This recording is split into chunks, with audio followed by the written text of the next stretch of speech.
My knuckles still ache, a dull throb that echoes the tremor in my hands. It's not just from the impact on that unforgiving oak door, no. It's from the shock, the searing, unbelievable shock that shot through me like a bolt of lightning just moments ago. 14 hours. 14 grueling hours in the air, my body stiff and weary, my heart light with the anticipation of a warm hug, a grandchild's squeal, a simple welcome home mama. Instead I got this raw, ugly confrontation that's left me breathless, gasping for air in the crisp afternoon wind that seems to mock my sudden desolation. I stood there, a small, hopeful smile frozen on my lips, my travel bag still clutched in one hand, a small, brightly wrapped toy for little Maya in the other. I knocked, a gentle, almost timid rap, announcing my arrival. I was tired, yes, but buzzing with the quiet joy of being with my family. Then through the thin wood I heard it. Not the joyful chaos of children. Not the welcoming voice of my son Mark. No. I heard his voice, low and venomous, telling his little ones, my precious grandchildren, that I, their grandmother, was dead to him. My heart, a sturdy, resilient thing that had weathered a lifetime of storms, didn't just break. It shattered into a million irreparable pieces. The door didn't just open. It flew inward with a violent force that rattled the entire frame. And there he was. Not my son. Not the boy I raised with every ounce of my being, but a stranger. His eyes, once so warm and loving, were now colder than any winter's day I had ever known. They were flat, devoid of emotion, and they looked right through me, past my tired, hopeful face, past the small gift I still foolishly held out. He didn't utter a single word. No greeting, no explanation, no apology. Just a blank, chilling stare that spoke volumes. I felt the blood drain from my face, a cold dread seeping into my bones. My mouth opened to speak, to beg, to demand an explanation, but no sound came out. The air thickened around us, heavy with unspoken accusations. Then, with a grunt of pure, unadulterated contempt, he slammed the door shut. The sound was a deafening roar in the quiet suburban street, a brutal final declaration that ripped through the last vestiges of my hope. It wasn't just a door closing. It was a door slamming shut on decades of love, sacrifice, and an unbreakable bond one thought we shared. That was his first mistake. Not the cruel words whispered to innocent ears. Not the cold, dismissive stare. No, it was that slam. That absolute, unthinking act of disrespect that declared me worthless, discarded, an inconvenience to be shut out. It was a physical manifestation of the contempt he held for me, for everything I had done for him. He thought that slam would make me disappear, that it would silence me, that it would bury me under the weight of his indifference. But he underestimated me. He always had. My breath hitched, a ragged, painful gasp caught in my throat. I stood there, rooted to the spot, the scent of his perfectly manicured lawn suddenly cloying, suffocating, twisting my stomach into knots. The porch light, usually a warm beacon, now felt like a harsh spotlight on my public humiliation. I could feel the invisible eyes of the neighbors, the ones who always saw me as the doting grandmother, the quiet church-going woman who baked the best pies and never bothered anyone. What would they think now, seeing me abandoned on a doorstep, left to pick up the pieces of my shattered dignity? The image of my grandchildren's innocent faces flashed in my mind, their sweet laughter replaced by his cruel, hateful words. My beautiful Maya, my curious little Caleb. They must have been listening, their little ears soaking up the venom he spewed about their own grandmother. My own son, teaching them to hate me, to dismiss me, to believe I was dead. The thought was a searing brand on my soul, a pain so profound it eclipsed even the jet lag and the physical ache in my body. This wasn't just a family dispute. This was a deliberate act of erasure, a public shaming designed to cut me off completely, to make me disappear from their lives forever. But he wouldn't succeed. He couldn't. My name is Evelyn, and I am not just a grandmother. I am a survivor. I am a woman who has weathered countless storms, who has fought tooth and nail for every scrap of joy and dignity in my life. This isn't just about a slammed door. This is about everything that door sealed off, everything he tried to bury, and everything I am about to dig up. This isn't just my story. It's a testament to every quiet woman who was ever dismissed, every gentle soul whose kindness was mistaken for weakness, whose love was taken for granted and then callously thrown away. The fury, hot and sharp, began to simmer beneath the surface of my shock. It wasn't the slow burn of anger. It was an explosive rage, fueled by years of silent sacrifices, years of being the steady, dependable one. My hands still trembling slowly clenched into fists. He had crossed a line, a sacred unspoken boundary that no child should ever cross with their parent. He had not only disrespected me, but he had defiled the very essence of family, the foundation I had spent my entire life building. The silence of the street was now filled with the roar of my internal storm. He thought he had won. He thought that by slamming that door, he had dismissed me, erased me, made me irrelevant. He thought I would slink away, heartbroken and defeated, to weep in private and fade into the background. He imagined me quietly accepting my fate, letting his cruel words be the final word. But he was wrong. So utterly, fundamentally wrong. That slam wasn't the end of me. It was the beginning of his reckoning.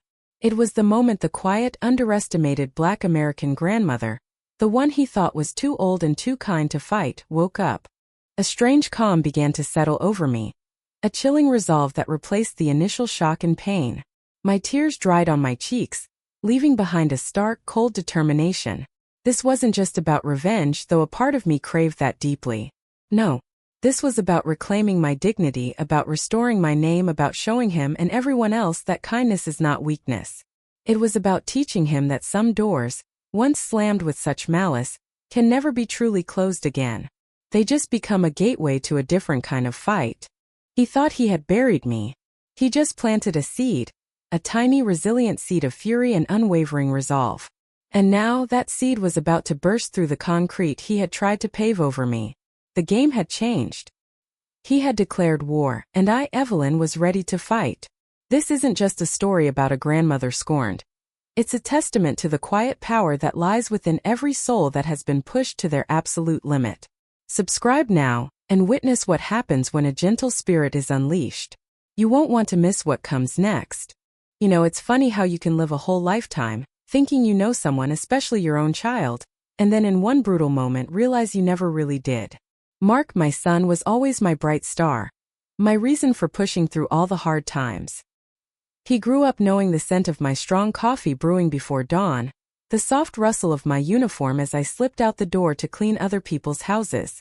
Day in, day out, I polished floors, scrubbed toilets, and emptied trash cans, all so he wouldn't have to. Every aching muscle, every blistered hand, every penny earned was for him, for his future, for the life I wanted him to have. His father, David, was barely a memory, a phantom presence that drifted in and out of our lives like smoke before finally dissipating altogether. It was just me and Mark against the world, a team of two. I was his rock, his provider, his unwavering constant. I taught him right from wrong, instilled in him the value of hard work, hammered home the idea that family was everything, that blood runs thicker than water. He used to sit on my lap, his little arms wrapped around my neck, promising me always that he would take care of me when I got old. He swore it, not just on his own life, but on his grandmother's grave, my sweet mama, who he adored. Those promises, those innocent vows, felt like a sacred trust. I remember his high school graduation day like it was yesterday. He stood there on that stage in his cap and gown, his smile wide and proud, clutching that diploma like it was made of gold. My chest swelled with a joy so vast, so overwhelming I thought it might burst. He was going to make something of himself, I just knew it. He was going to honor all my sacrifices, all those late nights and early mornings. And for a good long while he did. He landed a good job, a steady one with benefits. He saved up, bought that beautiful suburban house, the very one he'd just slammed the door of, and married Sarah, a woman I welcomed into our family with open arms. I truly thought Sarah was a blessing. She was sweet, demure, always had a gentle word and a kind smile. She seemed to adore Mark, and she treated me with a deference that warmed my heart. I cooked for them, cleaned for them, helped with the grandbabies whenever they called, which was often in those early years. I was always there, reliable, invisible, the quiet support system that kept their new busy lives running smoothly.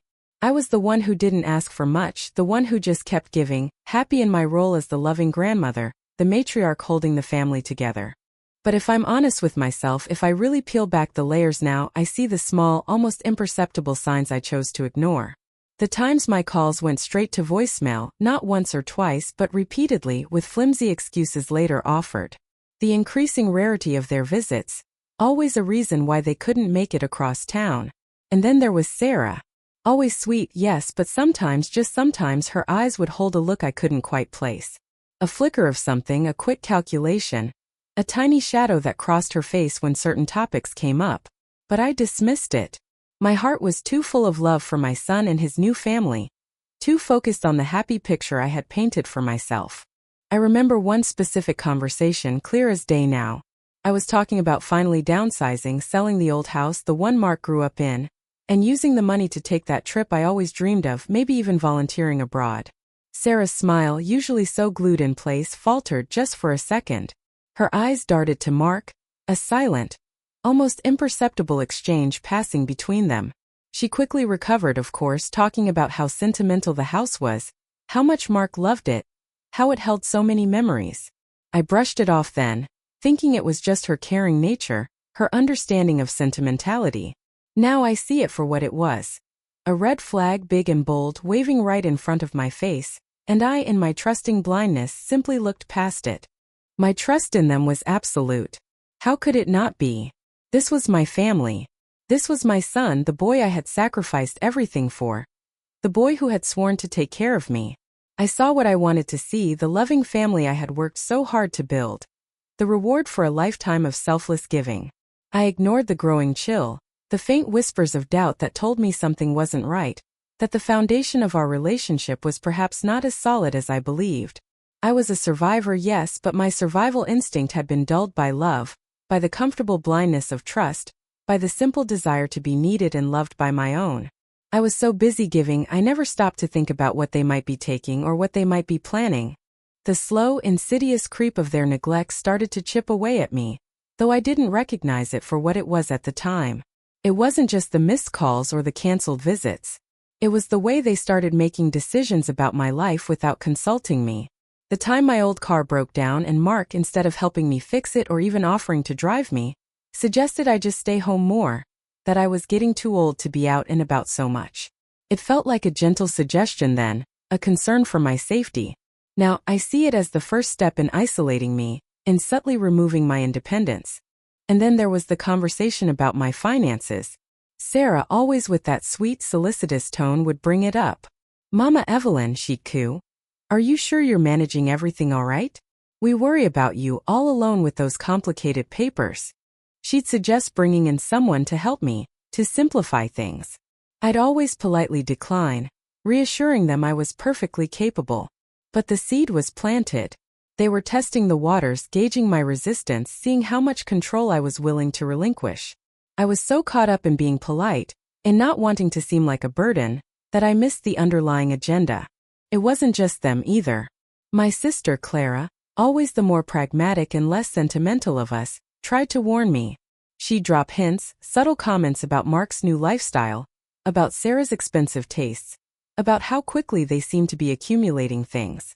"Evelyn," she'd say, her voice low and concerned, "you just be careful with your affairs. Don't trust everything you see." But I brushed her off too. I accused her of being jealous, of not understanding the bond between a mother and her son. My pride, my fierce loyalty, blinded me to the truth, to the clear warnings from the very people who truly had my best interests at heart. The worst part about looking back now is seeing how perfectly orchestrated it all was. It wasn't a sudden break. It was a slow, deliberate erosion of my independence, my finances, my very sense of self. They were like termites, silently chewing away at the foundation of my life, leaving only a hollow shell. I was too busy being the doting mother, the loving grandmother, to notice the quiet dismantling happening all around me. I was so accustomed to being the giver, the one who solved problems, that I never imagined my own flesh and blood would become the problem, the source of my undoing. That was the biggest warning sign I ignored, the one that makes my stomach clench now in hindsight. My unwavering belief in their goodness, in their love for me. It was a beautiful, powerful thing, that belief, but it also made me terribly vulnerable. I believed in them more than I believed in the whispers of my own intuition, more than I believed in the subtle shifts in their behavior. And that, in the end, was my personal realization, the gut punch that still resonates. Sometimes the greatest betrayals come from those you least expect, those you have loved and sacrificed for the most. I was too busy being their rock to see that they were slowly turning me into dust. The sting of that slammed door, the echo of Mark's cruel words, it didn't fade. Instead, it sharpened, turning into a cold, hard clarity. It was like a spotlight suddenly switched on, cutting through years of comfortable darkness, showing me all the things I had chosen not to see, all the little pieces that now clicked together into a horrifying picture. It wasn't just a son being disrespectful. This was something far deeper, far more calculated. This was a plan years in the making, designed to strip me bare. The first big clue, the one that truly made my stomach clench, came from my sister Clara. She's always been the kind of woman who knows everyone's business. Bless her heart. After the incident at Mark's door, I called her, my voice trembling, trying to make sense of the senseless. She listened, quiet at first. Then her voice dropped to a conspiratorial whisper. She told me about the rumors, whispers circulating in our small community, the same ones she'd hinted at before. But this time they were bolder, uglier. They painted me as a burden, an aging woman whose mind was failing, a drain on her successful son. They claimed I was difficult, ungrateful, that I was squandering my money. The venom in those rumors, crafted with such precision, could only have come from someone close, someone who knew my vulnerabilities, someone who had an intimate knowledge of my life.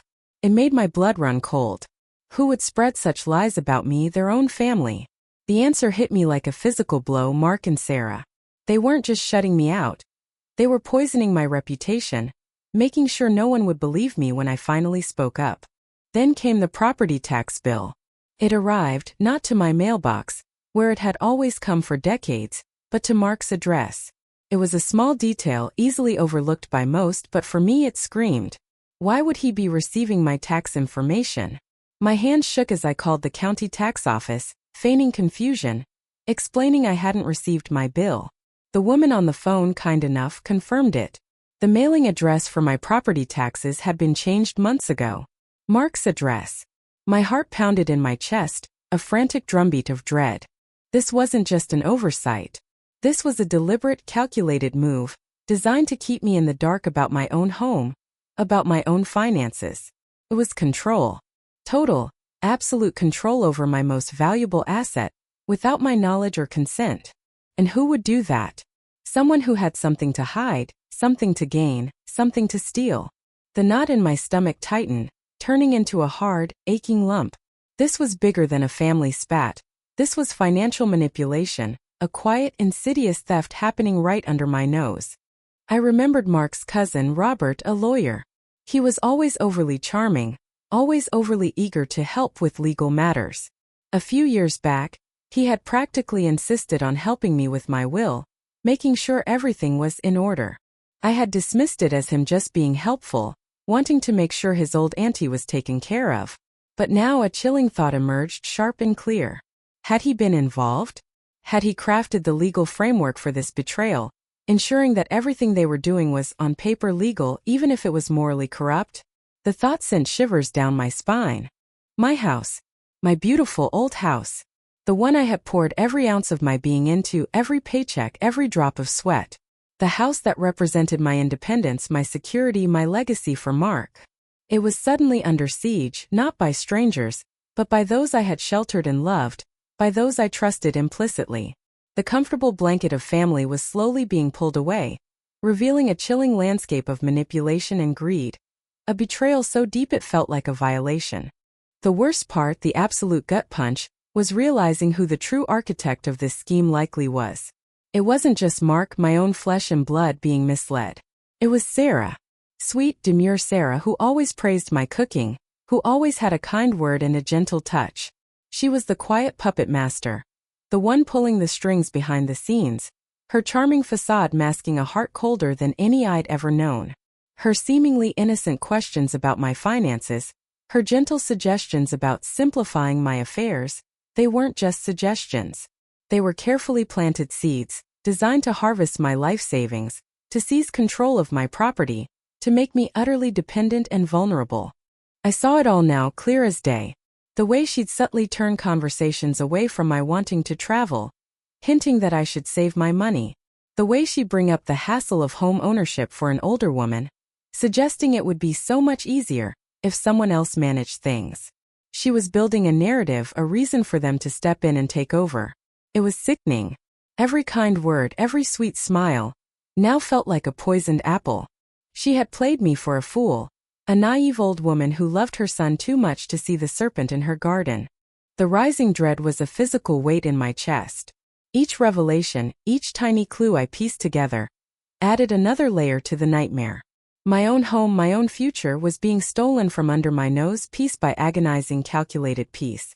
I had worked my entire life for this, for my independence, for a comfortable old age. And they, the people I had poured my heart and soul into, were systematically dismantling it, brick by financial brick. I thought about the money. My savings, modest but hard-earned. I had always been careful, always put a little aside for a rainy day, for my golden years. I had even talked to Mark about it years ago, about how it was meant for my future, and perhaps a small inheritance for him and his children.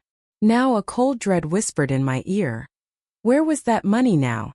Had they found a way to get to that too? The thought made me dizzy. I felt a surge of nausea, a wave of sickness washing over me. How could I have been so blind, so trusting, so utterly foolish? I had wanted to believe in the best in them, in the love I had nurtured. But their actions, so meticulously planned, so utterly devoid of compassion, shattered that belief into 1,000 irreparable fragments.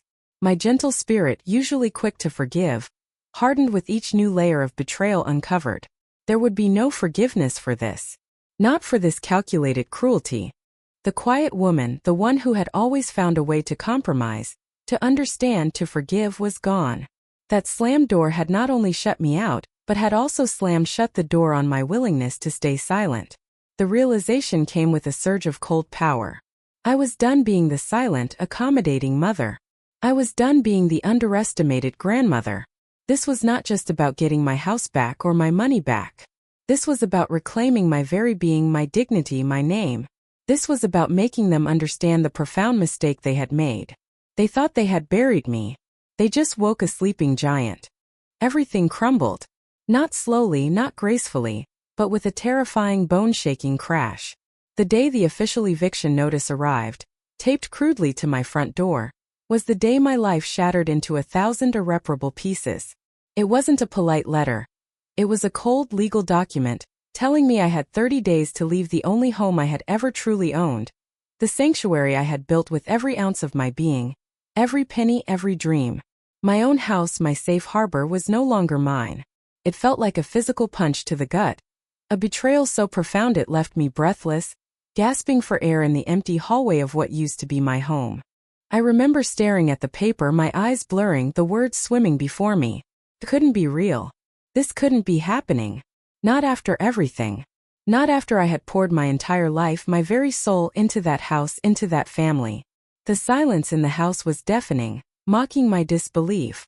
The familiar scent of lemon polish and old books, usually comforting, now felt suffocating. I gripped the notice, my knuckles white, the thin paper trembling in my shaking hands. My world, once so solid and predictable, was dissolving into dust around me. The friends I thought I had, the neighbors I had waved to for decades, the ones I had shared pies with and lent a helping hand to, they all seemed to disappear. Swallowed by the awkward silence that followed the insidious rumors Mark and Sarah had spread. Suddenly, no one returned my calls. The smiles I received on the street became tight, uncomfortable nods. I was an outcast, a pariah, isolated and abandoned. I had always been the strong one, the one others leaned on. Now I had no one to lean on myself. I was alone, truly alone, adrift in a vast cold sea of despair. I ended up sleeping in my car for a few nights. My old, trusty sedan, which had taken me to countless cleaning jobs, now served as my makeshift bedroom. I parked in dimly lit areas, trying to find some semblance of safety, some hidden spot where no one would recognize me, no one would witness my fall from grace. The cold seeped into my bones, a damp chill that settled deep, but the emotional cold was far, far worse. It was a cold that froze my spirit, that stole my breath. In the dark, lonely nights, huddled in the back seat, wrapped in a thin blanket, I questioned everything. Was I such a fool? Had I always been so naive, so blind to the darkness in people's hearts, especially those closest to me? The tears flowed freely then, hot and stinging, washing away years of stoic resilience, years of holding myself together. I cried for the wasted years, for the endless love I had poured into a bottomless pit, for the future that had been so cruelly snatched away from me. I cried for the betrayal, for the loss of my son, for the death of a dream. I sat there in the dark, clutching an old, faded photograph of Mark as a boy. He was tiny, maybe 5 years old, his little hand wrapped trustingly around my finger as we walked through a park. His face was bright with innocent joy, his eyes full of love for his mama. How could that sweet, innocent child become this monster? This stranger who had just slammed a door in his mother's face and stolen her home. The contrast was unbearable. A pain so sharp it made me gasp aloud in the silent car. My health, always robust, always something I took for granted, began to falter under the immense, crushing stress. My appetite vanished. The thought of food made my stomach churn. Sleep became a luxury I couldn't afford. My mind racing with endless what-ifs and how-could-theys. My body ached with a weariness that went beyond physical exhaustion. It was the fatigue of a soul battered and bruised beyond recognition. I felt like a ghost, a mere shell of the vibrant, hard-working woman I once was, drifting through a world that no longer recognized me. I hit rock bottom, a place so dark and desolate I truly wondered if I would ever find my way out. The thought of just giving up, of letting the darkness consume me, flickered in my mind, a tempting escape from the relentless pain. There were moments, fleeting but terrifying, when I wondered if I had the strength to go on. All my life I had been a giver, a nurturer, a fixer. Now I was utterly broken, with nothing left to give, not even to myself. But then one cold, desperate evening, curled up in the back seat of my car, shivering despite the layers of clothes, my hand brushed against something in my old, worn handbag. It was a faded, half-written letter to my own mother, started years ago, never finished. A simple letter describing my hopes, my dreams, my determination to make something of myself, to raise Mark right. Her words echoed in my memory from countless childhood lessons, about always finding a way, about never letting anyone dim your light, about surviving anything that life threw at you, resonated through the dark, cold confines of the car. And then a small miracle, a tiny flicker of light in the overwhelming darkness. My old neighbor, Ms. Jenkins, a woman with a kind heart and eyes that saw far too much, spotted my car. She didn't pry, didn't judge, didn't ask uncomfortable questions about why I was parked there. She just walked over, her face etched with a quiet concern, and knocked gently on my car window. She brought me a thermos of hot sweet tea and a plate of warm homemade biscuits, still steaming from her oven. Her silent compassion, her simple act of human kindness, was a lifeline.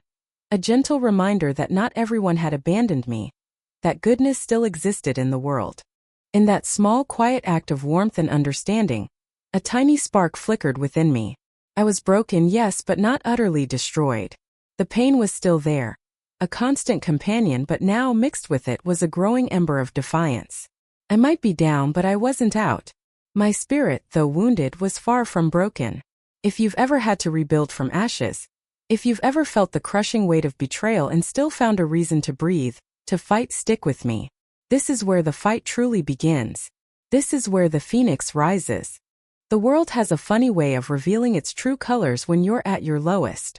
When you've lost everything, when you're utterly broken, that's when you finally see things with brutal clarity. And what I saw, after that gentle hand of Ms. Jenkins reached out to me, was a truth far more twisted than I could have ever imagined. The true mastermind, the real snake in the grass, wasn't who I expected. It wasn't just Mark, my son, blinded by greed.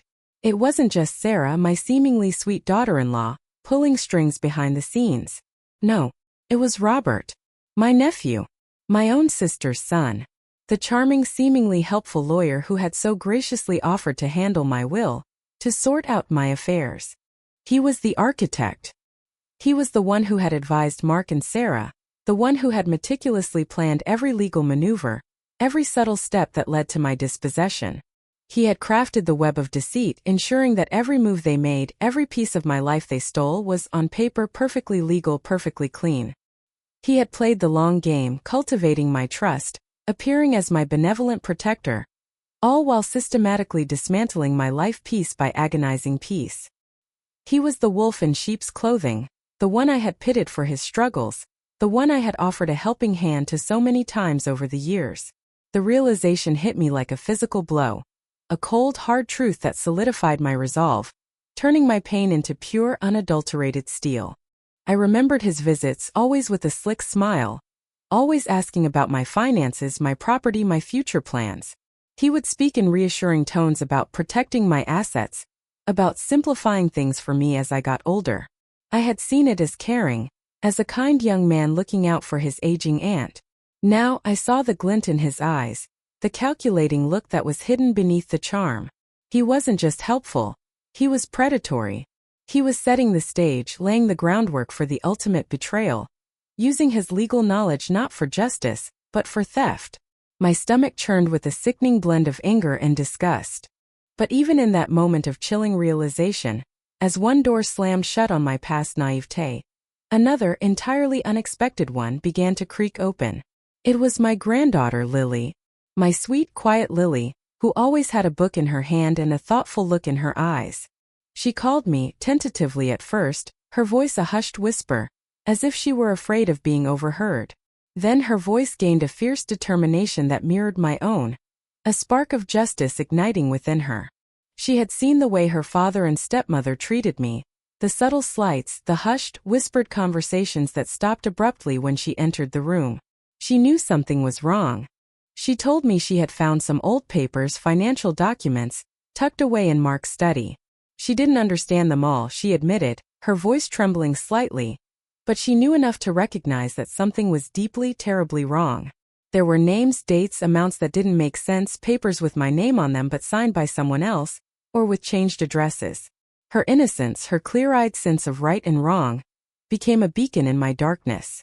She was my unexpected ally, my eyes and ears inside the very home that had become a fortress of deceit.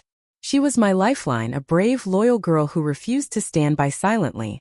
With Lily's courage giving me a fresh surge of hope, and a renewed sense of purpose burning in my gut, I began to see a path forward, a way out of the suffocating darkness. I remembered Ms. Jenkins' quiet kindness, her simple act of humanity. It reminded me that there were good people in the world, people who would believe me. I swallowed my pride, the last remnants of shame, and contacted a legal aid clinic. A quiet, unassuming woman named Ms. Henderson answered my call. She listened patiently to my rambling, tearful story, to the disjointed pieces of my nightmare. She didn't dismiss me. She didn't judge.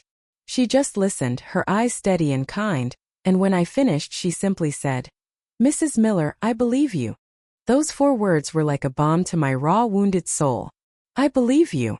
After all the lies, all the dismissals, all the isolation, someone finally believed me. It was the crack in the wall, the first ray of sunlight after a long, dark night. Miss Henderson, with her calm demeanor and sharp mind, became my guide, my quiet warrior. We began to gather evidence, meticulously piecing together the timeline of my dispossession. Every document, every changed address, every hidden transfer of funds, every altered signature. They were no longer just papers.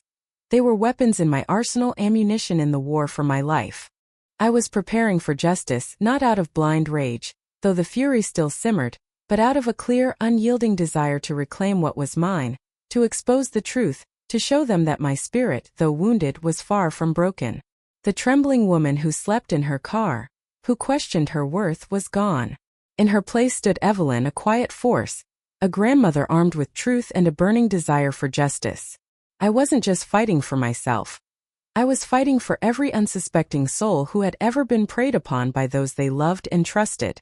I decided right then and there, in that small, humble legal aid office, that I would not only fight to get my home back, to reclaim my stolen savings, but I would expose every single one of them. Mark, Sarah, and especially Robert, the venomous snake who had orchestrated it all. Their carefully constructed lives, built on lies and deceit, would come crashing down. I would make sure of it. The pain was still there, a dull ache in my chest, a phantom limb of my former self, but it was now laced with an unshakable determination. This wasn't just about me.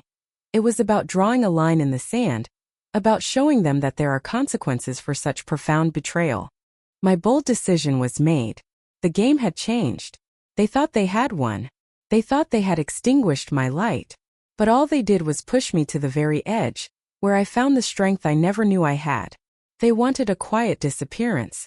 They were about to get a very public reckoning. My dignity, my legacy, my very identity, those were not up for negotiation. This battle was just beginning, and I was no longer the victim. I was the fighter, ready to reclaim my truth. The first victory was small, almost invisible to the outside world, but for me it was a seismic shift, a tremor that signaled the beginning of their downfall. Ms. Henderson, my quiet, formidable lawyer, moved with a calm precision that hit a steel core. She didn't shout, she didn't bluster. She simply filed a motion, a seemingly simple legal document, but it was enough to force Mark and Sarah out of the shadows and into the harsh glare of the legal system. The look on Mark's face when he received the court summons, delivered by a process server right to his perfectly manicured lawn, was priceless. His arrogant smirk, usually so fixed in place, faltered for the very first time. The shock, the dawning fear, it was all there, naked and raw in his eyes. He hadn't expected me to fight back. He had expected me to quietly disappear, to be swallowed by my grief and my age, to fade away like an inconvenient memory. That summons was more than just a piece of paper. It was a gauntlet thrown down, a declaration that I was no longer the docile victim. The power had shifted and he could feel it. The carefully constructed piece of his perfect suburban life had been shattered, not by a shout or a scene, but by the quiet, relentless march of justice. He had underestimated the power of a woman pushed to her absolute limit, a woman who had nothing left to lose and everything to reclaim. That fear in his eyes, that moment of pure panic, was the first taste of the justice I craved. Next, I targeted the rumors, the insidious whispers they had used to poison my name in the community. With Ms. Henderson's calm guidance, I approached a local community newspaper, a small independent paper known for its integrity and its commitment to local stories. I sat down with the editor, my voice steady, my heart pounding, and I shared my story, not with bitterness or a desire for sensationalism, but with a quiet dignity, laying out the facts, presenting the documents, exposing the profound betrayal. I told them about Mark, about Sarah, about Robert, about the home I lost and the life they tried to steal. The story ran, not as a sensational exposé, but as a sober, heartbreaking account of an elderly woman being exploited by her own family. It was factual, clear, and utterly devastating in its truth. The ripple effect was immediate and profound. The community, once whispering behind my back with judgment, now looked at Mark and Sarah with suspicion, with disgust. The invitations to their social events, to the fancy galas and neighborhood get-togethers, suddenly dried up.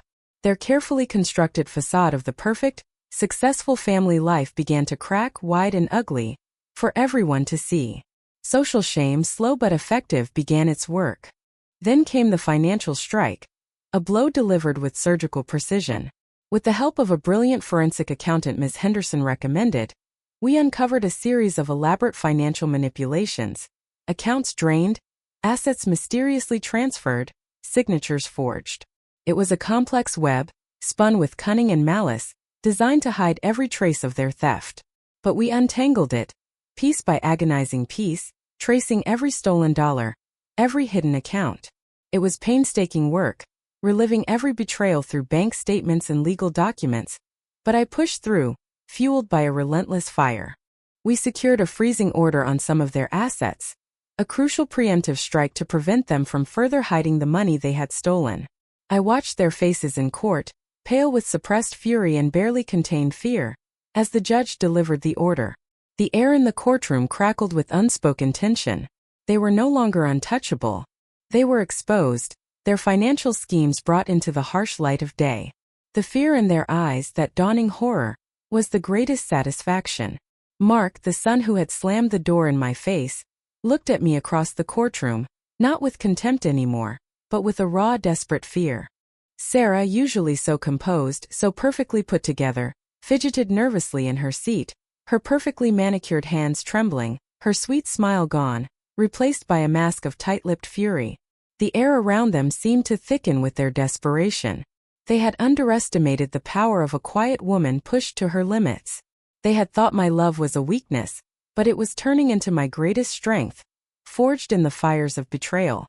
They thought they had buried me. They just dug their own grave deeper and deeper with every lie, every theft, every cruel word. The legal process was grueling, a slow, grinding battle that tested every fiber of my being. There were moments of doubt, moments when the weight of it all threatened to crush me. But then I would think of Lily, my brave granddaughter, her small, determined face, and I would find the strength to push on. I would think of Miss Jenkins' hot tea and kind eyes. I would think of my own mother's words echoing in my memory. Always find a way, Evelyn. Never let anyone dim your light. Their strength became my strength. Each legal win, each step forward, no matter how small, was a victory. Each time a document was authenticated. Each time a lawyer for Mark and Sarah squirmed under Miss Henderson's relentless questioning, I felt a surge of cold, righteous satisfaction. They had underestimated me, not just my resilience but my intelligence. They thought I was just an old woman who knew nothing about the law or finances. They were terribly wrong. I might not have degrees, but I had common sense, a sharp memory, and a lifetime of hard-earned wisdom. The community's shift was also a powerful consequence. The whispers turned from judgment to sympathy, then to outrage. People stopped nodding curtly and started offering words of encouragement, small gestures of support. Some even came forward with their own stories, quiet observations about Mark and Sarah's sudden wealth, their coldness, their distant behavior. The community watchers, the silent observers, were finally speaking up, shining a light on the darkness they had always sensed. It was a powerful wave of public opinion turning against my tormentors. And then there was Robert, my nephew, the orchestrator. His confidence, once so unwavering, began to crack under the pressure. Miss Henderson had compiled a mountain of evidence against him, meticulously connecting him to every fraudulent document, every manipulated account. He was facing disbarment, the ruin of his entire career, his carefully cultivated image as a respectable lawyer crumbling before his very eyes. The fear in his eyes, the frantic desperation, was almost poetic. He had built his empire of deceit on sand, and now the tide was coming in. I was not celebrating, not truly. There was no joy in seeing my own flesh and blood brought low. But there was a profound sense of justice, a quiet satisfaction that the truth was finally coming out. The consequences they faced were not born of my hatred, but of their own actions. They had sown the wind, and now they were reaping the whirlwind. The reckoning had begun, and there was no turning back.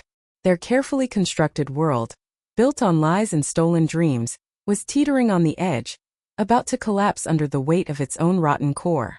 They were showing fear now, true fear, for the very first time. And that meant the end was truly in sight. The final confrontation wasn't in some shadowy back alley, or a whispered threat hidden in plain sight.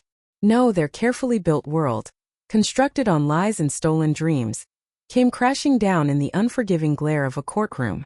It was a day etched into my memory, every detail sharp and painful, yet strangely liberating. The air in the room was thick with tension, a heavy quiet that pressed down on everyone present. Every single eye in that room, from the stern-faced judge to the hushed spectators, was fixed on the witness stand as I began to speak. My voice, usually soft and gentle, resonated with a quiet power I didn't know I possessed. Each word was not just a statement. It was a hammer blow against their carefully constructed lies, chipping away at their false image, exposing the ugly truth beneath. I laid bare every single betrayal, every painful detail. The changed tax address designed to hide my own home from me. The fabricated will they had tried to use to disinherit me.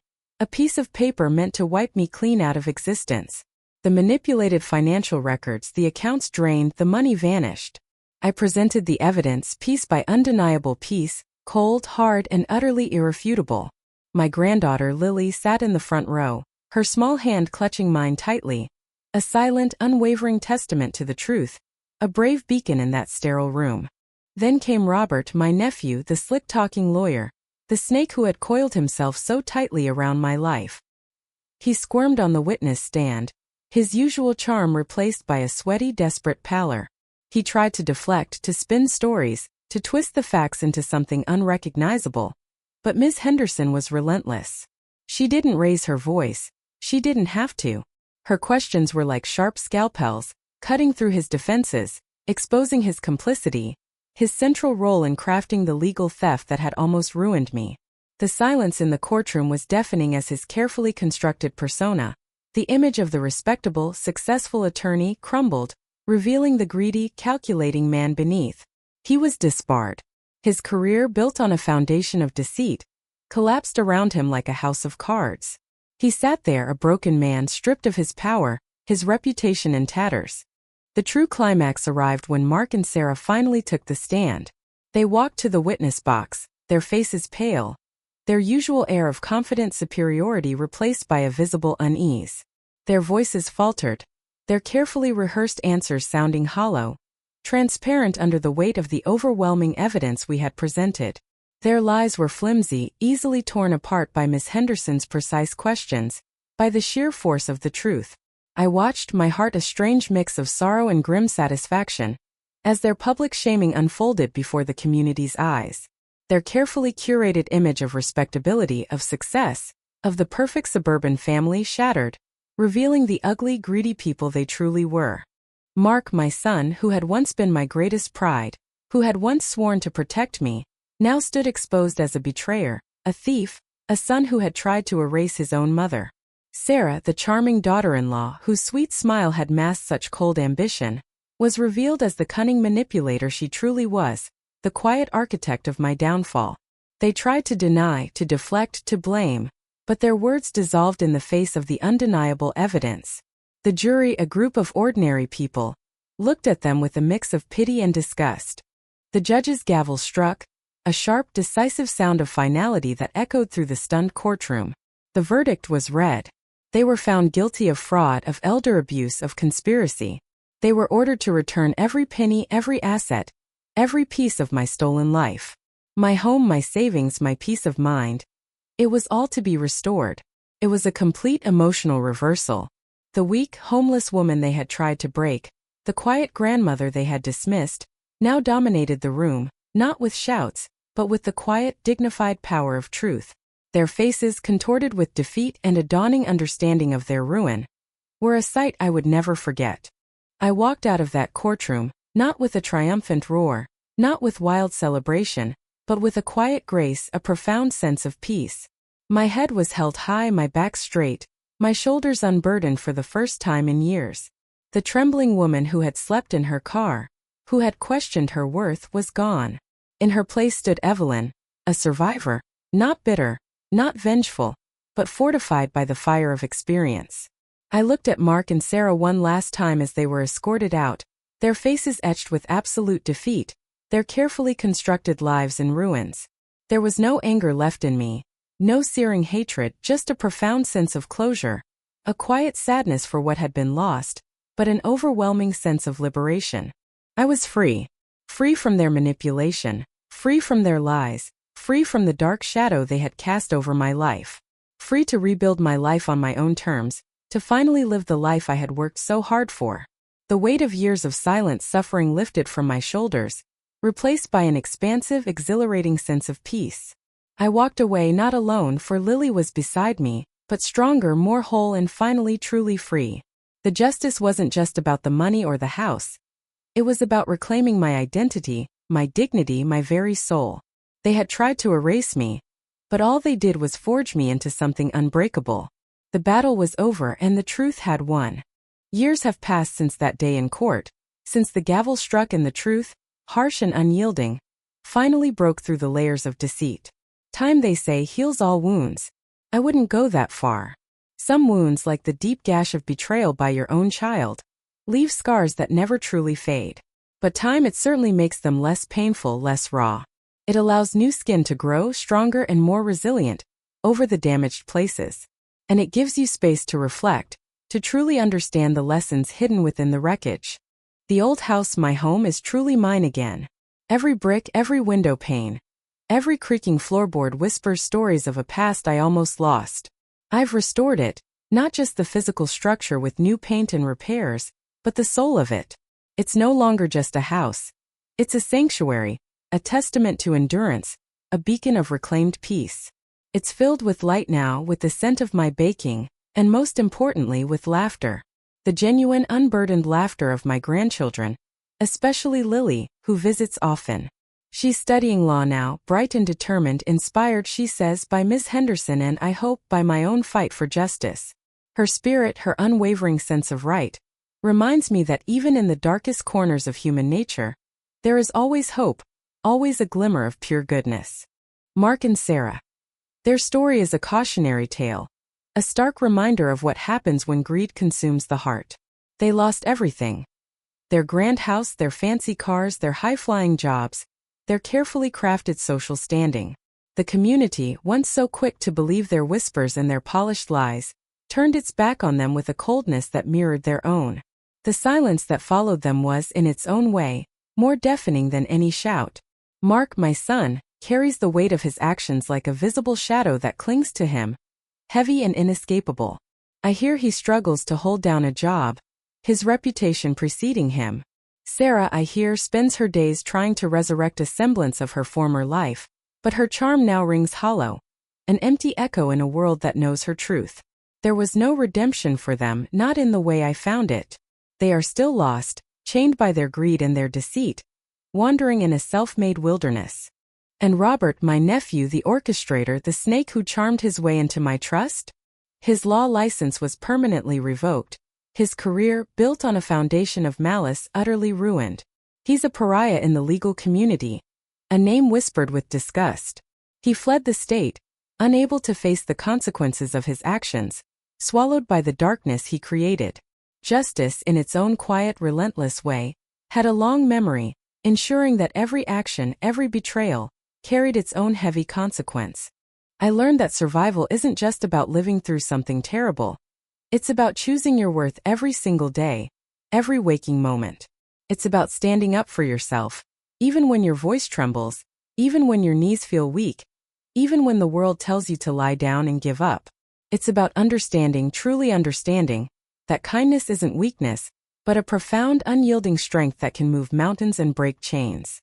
And that sometimes the gentlest souls, the quietest ones, are the most resilient, the most capable of rising from the ashes stronger than ever. I am not the woman I was before this nightmare began. The old Evelyn, the one who sometimes doubted herself, the one who always put others first to her own detriment, she's gone. And I don't mourn her. I am stronger, wiser, and more clear-eyed.